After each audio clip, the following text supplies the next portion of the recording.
This is the true story of the Hatcher family.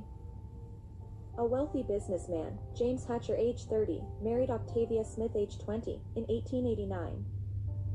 At the end of 1890, the couple had their first and only child Jacob, who passed away shortly after his birth, due to an illness in January 1891. Octavia became ill herself following her son's death, becoming bedridden over the next few months, eventually slipping into a coma. Octavia's breathing became so shallow, and was pronounced dead of unknown causes, on May 2, 1891. It is said at the time that she died of a broken heart following the loss of her child. James was beside himself with grief, losing both his wife and son. Several days later, others began exhibiting symptoms similar to Octavia's, also slipping into comas, but coming out of it later. It was discovered that a certain fly, known as the tsetse fly, would bring a sleeping sickness to those it bit. James and his family members began to worry if Octavia had been bitten by this fly and hadn't actually passed away. James ordered an emergency exhumation. The coffin was lifted out of the ground and opened. Inside, the lining of the lid was torn.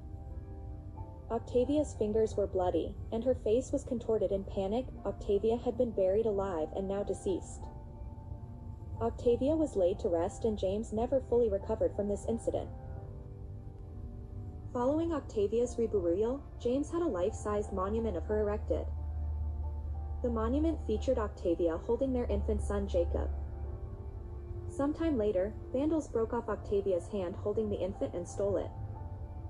A new monument for Jacob was made and given its own place on the ground in front of Octavia's.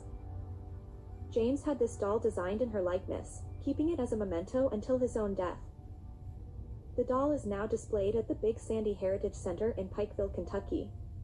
As speculations have it, more research was done by J. Rubio through Find a Grave, stating the following.